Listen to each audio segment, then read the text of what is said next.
color. So we want to talk about this from many different angles, but we're going to start this morning by bringing the conversation to a more local level. Mayor Steve Adler, the mayor of Austin, is with us, and he's here to talk with me about his agenda to extend opportunity across the capital of the Lone Star State. Mr. Mayor.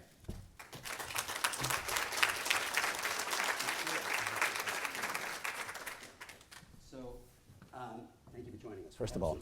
So, I first came to Austin in 1986, writing about the Texas governor's race, and I've probably been here 50, 60 times in my life since then, and I know that both economically and culturally, it is an enormously vibrant place that attracts talented young people from all over the country, from all over the world. But it is also a place, as you've noted, that has much more difficulty equipping its own young people, the kids who are born here, to compete for the jobs that it is creating. Is that a sustainable model where you attract talented people from outside, but are having trouble putting many of your own young people on track to compete for the same jobs that are drawing in all of those talented people? It's sustainable depending on what kind of city you want to have. It's not sustainable to keep Austin the way that Austin is and to maintain its spirit and soul. So you look at certain communities around the country that haven't figured this out, that have progressed further down the line, and they become a different kind of city. Mm-hmm. The median home price in San Francisco last year went over $1 million.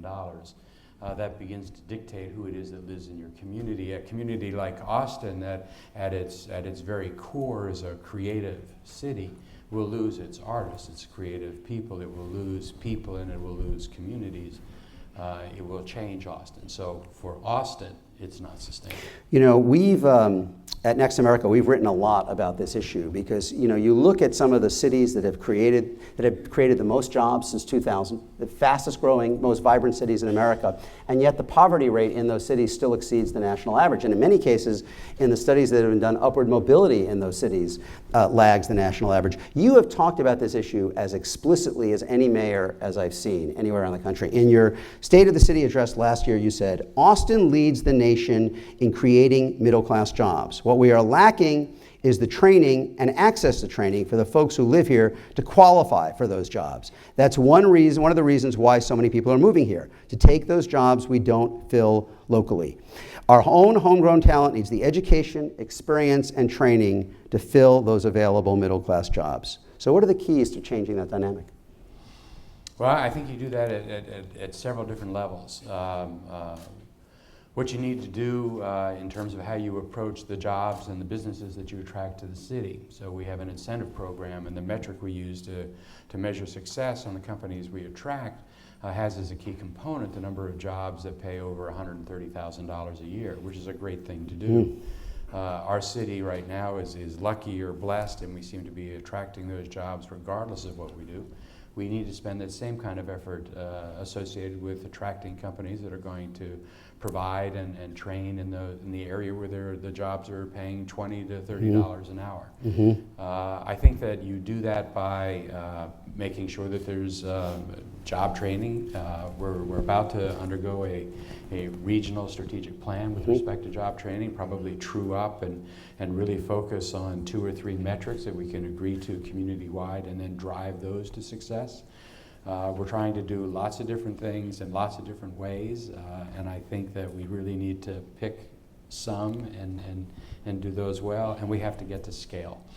We can't be satisfied with having a 100% success rate with a small population. We need to be addressing thousands of kids. I want to come back to the job training in a minute, but obviously the schools are a place where any effort like this has to focus. And the demographics of the school system in Austin pretty closely mirror the state overall. About 60% Latino, 10% Black, almost 10% Black, about 1 in 4 Anglo. Yet when we look at the test scores in 8th grade reading, and this is not unique to Austin by any means, only 11% of African American, 17% of Hispanic, compared to 65% of the white students in 8th grade qualify as proficient on the NAEP test. In 8th grade math, the numbers are 9 and 20 and 66. So what that means is you're looking at a situation where the vast majority of your future graduates, clear majority of the school system now, are on the wrong end of some very substantial achievement gaps at this point. What does that mean for the city? Well, I don't think you can look at that indicator by itself. I mean, that indicator also tracks the fact that 1 out of every 3 kids of color under the age of 18 are living in poverty in this city, and half of the kids under age 5 of color living in this city are living in poverty. And those things correlate. So you have to be working on education, but you also have to be working on opportunities. You have to be working on affordability in this. You know, I was going to ask you, because I mean, is it reasonable to ask the schools? Is it plausible to ask the schools alone to close that, to close that kind of gap, to expect policy just simply within the 4 walls of a school to be able to close those kinds of gaps? No. Yeah. Right. Yeah. No, I mean, because this. Good. All right. Next one. No, go ahead. No. I mean, you can elaborate. Okay. You know, if it were that easy, if there were just one person or one discipline that had the answer to the problem, then you would just fix that. But what comes first? Does education come first? Does the economic status of the family come first? I mean, all those things work together. How they live and where they live, the health outcomes, the opportunities, the access, the overall equity. In this city, we're focusing now on the Spirit of East Austin initiative, which is designed geographically to focus on those zip codes where health outcomes are determined by where you live, or economic opportunity determined by where you live. And I think that the will exists in this community right now to actually do some things that will fundamentally change. Talk a little bit about that. I mean, you've described Austin as the most economically segregated city in America, which it wasn't just me. Right. It was drawing on data actually from our colleague. Right. It was drawing on data from our colleague Richard Florida at City Lab. And in the schools, you're certainly looking at high levels of economic segregation. In a series we did last week at Next America, we showed that in Austin, 75% of African American and 77% of Latino students attend schools where a majority of the students qualify as poor, compared to just 12% as whites. I'm not singling out Austin because the gaps are even wider in other places. But when you look at that level of economic isolation, how big a barrier is that by itself to expanding opportunity, and what can you do about it? What can a city do about it? Well, I would say that economic isolation is a huge barrier to opportunity. We have a council now, and I think the Mayor Pro Tem is in the back of the room that we have here as well today. Council is trying to move forward on increasing pockets of affordability throughout the city and driving deeper so that we have permanent affordability in the city. We're working with the chambers to change the metric for, again, how we deal with the companies that we attract. The schools need to do their part too. We need to do a lot better job of making the schools community centers in our schools. And we have some schools that are in areas with economically challenged kids that are doing a really good job in our city as well, that are stellar schools and performing really well. And we need to take those schools and what's working in those schools and make it. Talk a little bit more, this idea of pockets of affordability. What are you thinking about there? Well, you know, it's trying to figure out what it is that you do in a city that is growing as fast as Austin is, that has the gentrification issues that we have. We are on the path to follow San Francisco. Cities that are in front of us, like Seattle and Boston, bound and determined where we were to get off that train, have been unable to do that, and now the median home price in those communities are $400,000 up to $500,000. Austin still at just under $300,000 for value, just over $300,000 a price. We can still do something, but a lot of those things require us to do things that are operating counter market, and it's a question of resources. So on the Pilot Knob example that we had that was just in the newspapers, we're trying to drive to permanent affordability rather than one-time sale affordability. There are 80,000 units in this city that are Class C and D rental units. 40,000 of those are on transportation corridors. All 40,000 of those units will be lost over the next 10 years of gentrification because that use doesn't represent the highest and best use of those properties. Every one of those will be rebuilt into a Class A or B apartment or a condo. It'll be put to something else. When we lose those 40,000 units, we will lose 200,000 people. That's the size, that's like losing a city the size of Amarillo in our community. So how do you save those 40,000 units at about $110,000 a door? That's just, $4.5 billion. If we could just raise that really quickly, we could solve the problem. You can't raise that really quickly. We have an affordable housing bond that we do here every 4, 6, 8 years. We raise $60 to $80 million, and it's like spitting into a fire. So we have to come up with creative solutions. We're trying to put together a strike fund based on a negotiable instrument, a REIT, a real estate trust, or a community development organization that will create an instrument that we could go to market with and not compete with for philanthropic dollars, but compete for the corpus of funds so that we can raise money to operate outside of the city to be able to start trying to buy up the housing stock. Let me ask you one last question about focusing on primary and secondary education, then talk a little bit more about adults and opportunity and training. Pull back the lens for a minute. Over 70% of this in the statewide public school system are now over 70% are kids of color. Latinos alone are a majority of the public school students. And yet, as we said, they are facing significant gaps in achievement at this point. Is the state of Texas sufficiently focused on closing the educational gaps these students face? And if the answer is no, how much can cities do to make up the difference? The answer is no. And it's hard for cities because so much of what's happening at an educational level is happening at the state level. We have a lawsuit which is right now in front of the Supreme Court, which is challenging the constitutionality of how we do the distribution of funds. And that's crucial for the city of Austin, which this year gave back to the state about $300 million more than what it took in, and the number's going to get closer to $400 million as we just turn around here in the next year or two. I do not believe that Robin Hood is the evil or the villain here, because I think that that is an equity that's built into our Constitution, and it's important for a kid in the Valley to have the same access to education that someone does in Westlake or Highland Park. But when that money goes to the state from all over the state and it gets redistributed, the state says and is supposed to take into account poverty levels of students, or the number of students, percentage of students that are speaking English as a second language. And we do that in this state, but we do it based on formulas that I was battling when I was working up at the legislature in 1997 that were set in 1983. And they're way out of date. They don't recognize the cost of education. And if we were just to true up those, that would mean additional money in AISD alone of over $100 million. And if that were to happen, that's the equitable and fair thing to do. So at this point, we have to hope that the Texas Supreme Court's going to come to our aid, or that the legislature corrects that measure. But do you think the state is too complacent about the educational gaps given the demographic makeup of the student body? Yes. Yeah. Why? Why? Yeah. Why are people accepting it? Political question. I'm asking a political question. Why is it not more of a cause for alarm, given the trajectory of the student body and thus the future workforce? You know, when I was working up at the legislature, and I did as a chief of staff in '97 to 2004, I think that even when people see inequities that exist, you're talking about a pie and you're recutting the pie. And the hardest thing to do is to redistribute that pie, even if you have equitable grounds.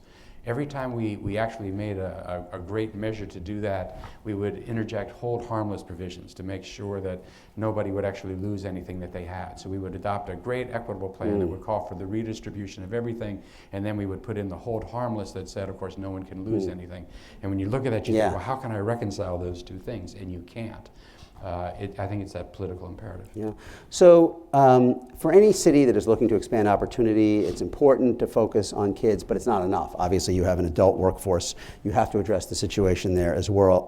When you look at working age adults in Austin, again, about 2/3 of whites compared to only about 1/3 of African Americans or Hispanics hold at least a 2-year degree. By the way, that 1/3 figure of post-secondary degree for workers of color in Austin is actually higher, significantly better than Dallas, Houston, or San Antonio, which gives you a sense of the breadth of the problem. But nonetheless, you're looking at a big skills gap in the adult population. What can a city, what are you looking at? You mentioned the regional initiative. How do you deal with the skills gap among the adult population?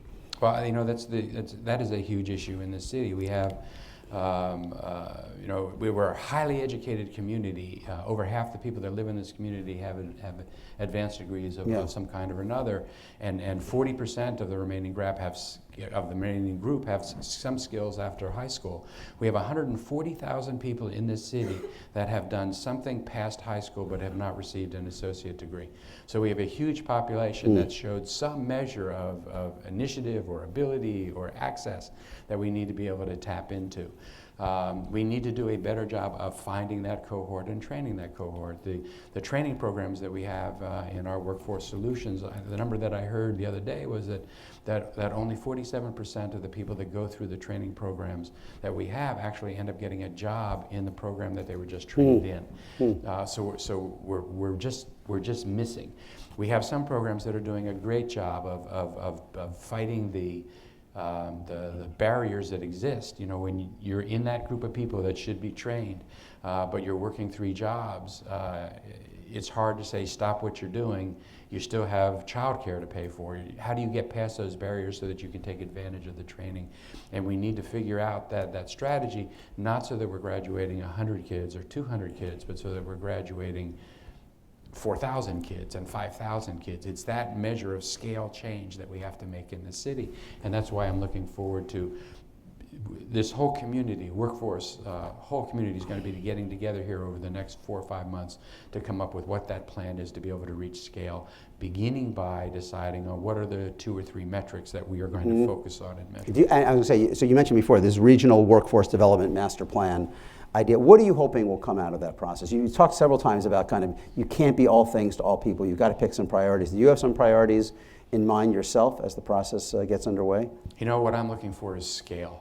What I'm looking for is actually measurably doing something about the wage inequity that exists in this city. Now, the best way to get there, I don't know. I need to rely on and will trust the experts that exist in our community. But my sense is that we have lots of people doing lots of things in lots of places, and that if we're trying to reach scale, we need to really focus on just certain things. You know, the big component of our jobs in the city that have opportunities for us are in healthcare. We could turn out and graduate as many nurses as we could put into the pipeline. We have people waiting to do that, but we can't get them out the back end fast enough. It's the tech field. If we were just to focus on healthcare and tech in the city, just those 2, and drive those 2 to scale, my gut tells me that we would see a bigger change in the needle, in the overall indication in our city. Where do employers fit in? Like, what's the role of employers as opposed to public policy, public programs, in terms of upskilling, enhancing the skills of the workforce? Fundamentally basic, and it needs to be one of the cornerstones. We can't do this public policy alone. ACC and the programs we have, Texas State can't do this alone. The model that we're going to try with the Tech Hire program is employer-centric. It's about having employers train people for jobs so that when they're trained for the job, they're trained to do the job that company wants them to be able to do, and they have the job for that person as soon as they're finished their training. It's internships. It's truing up what it is that the employers need and how we're doing training and where we're spending the money. This does not work unless the employers in this city are not only participating, but a partner and a director of the effort. I want to bring in the audience for questions in a minute, but I also, again, you have spoken about some of these issues as directly as I've seen a mayor do. And in the State of the City, you said, there are 2 ways to make things more affordable. Yes, you can try to make things cost less, but you can also help people earn more so they have more to spend. As much as we need to bend the cost curve on housing prices and property taxes, we need to address the jobs and income side of the equation as well. Is the job training initiative the core way that you're hoping to address the jobs and income side of the equation, or what else would contribute to that? More than anything else, it's the job training component to bend that side, to deal with those challenges. To put people on a position to compete for more of the jobs that are being created. That's right. A good job solves lots of problems in a lot of the categories we're looking at. You know, you've one final question before I turn it over. We're going to have microphones, I think, or for people, right there. But you know, you a couple times you've described, I think, San Francisco and maybe a little bit Seattle as the ghost of Christmas future here. I mean, kind of like what you think might be out there. What about the reverse? Is there any city that seems to you to be getting it right, that seems to be growing, but in a way that is expanding the circle of opportunity? Is there a model for what you think the path that Austin could take, or are you trying to create a model for a fast growth city? I have not seen the model. I haven't seen the model in this country. I haven't seen the model outside of this country. So I think there are a lot of us in cities that are trying to find the formula, and I'm working arm in arm with those other cities and sharing with those cities so that we can do What that. are some of the cities that you're city finding that I most? would actually look at that did this right originally would probably be Minneapolis, and it would be by virtue of the decisions that Minneapolis made 20, 30 years ago with respect to how they maintained economic diversity geographically in their city. Economically diverse neighborhoods, in other Could words. we only go back to where we were 30 years ago or 40 years ago, or in our case 1928, and done things differently than we did as a city? But I don't know. There are lots of cities trying lots of different things right now. If it was 40 years ago, we could both go see Stevie Ray. I think that would be right. that would be a good thing. Deal with that. All right, let's get some questions from the audience if we can. Do we have any questions? Any questions for the mayor? Yes, in the back. Please identify yourself. Hi, I'm Park Smith. I'm the CEO for American Youth Works, and we do jobs training with Opportunity Youth here in Austin, and have been doing it for 20, 30 years, helping with sort of infrastructure building affordable housing, doing conservation work in your parks, and sort of helping young people get access to the next level. So I'm seeing this drive towards tech and the drive towards medical careers, and feel that's really important, and we're working to do stackable credentials that'll get someone who's not ready for a nursing degree yet in their educational spectrum. So what I'm thinking about is, you mentioned earlier sort of bringing these companies to town that would be in the $20 to $30 mark. That would be a good way to get, we have over 28,000 opportunity youth in this region right now. That's out of work, not fully educated. To get those people into those jobs, what would you propose that we do to bring some of those companies at that level to this town? Well, we have 60,000 people altogether in this city that are underemployed or unemployed. And we're working right now with the chambers to increase manufacturing opportunities that come into the city. That is the kind of job right now and the kind of company right now that is the most sought after company around the United States. In so many ways, it's not even the really high-tech company right point. Everybody needs to fill that middle gap. And in this city, the word incentives has become a bad word. Government actually co-investing with employers in order to create those kinds of opportunities. And I think that it's a bad word because of how it's been applied. And I think that we need to recast what it means for a government to co-invest with employers that would be creating those jobs. So I don't have a solution for that yet, because we haven't obviously been able to work that in. But I was visiting with someone this weekend talking about bringing in kind of light manufacturing opportunities built around that are the associated manufacturing to some of the high-tech solutions that Austin is doing. And we need to figure out, I think, the link between that market, which is doing an incredibly good job, and then there is a secondary manufacturing component associated with that really good idea that never gets located in Austin. And I think we have to start targeting that. Anyone else? Oh, we got one over there.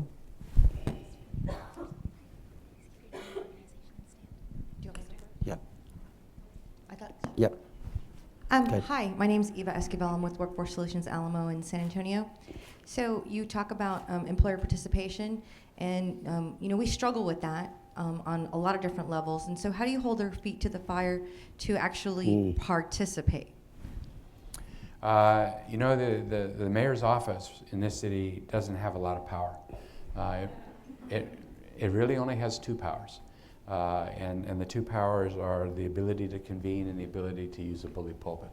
And I think that those are the things that a mayor needs to do. A mayor needs to be incredibly visible and real proactive.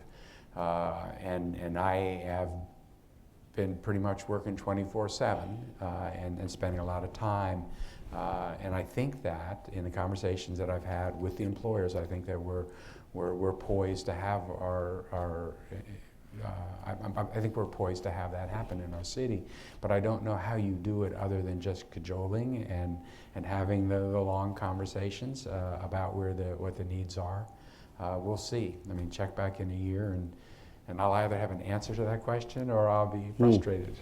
Yes. Hi, my name is Haimi Chung. I go to the University of Texas at Austin College of Pharmacy, and today I'm representing the Hispanic Association of Pharmacists, which is under UT College of Pharmacy. So what I'm kind of noticing is kind of going with the employers, having them into account, and kind of as a student, I feel that it's necessary to have the empathy, because UT Austin specifically I'm talking about because I go there, but a lot of students kind of come from a certain background. We don't know what it's like being poor. We never have to actually worry about money, because if it comes down to it, our parents will pay for it. That's in the back of our minds. So I don't think most of us get it, and that's kind of, it's hard to be empathetic when you don't get it. So what can we do to kind of understand the situation? That's a harder question. There are things, so in all honesty, I think that the programs that we have been developing or that we're working on are directed toward the cohort that needs the help, and directed to the employers that can help provide that help. The community, and I think that we can do something in our city now, globally in our city, in ways that we couldn't have done 5 years ago or 15 years ago, because I think that there's a wider collection within our community, not just in East Austin, but in South Austin and North Austin and West Austin, that are better understanding the need for us to do something with this in order to make the entire city work. And I think that happens in this city because the challenge is just getting so great. So the reaction that we get to focus attention on the spirit of East Austin, a lot of the support is coming from areas that are not East Austin, because people recognize that need.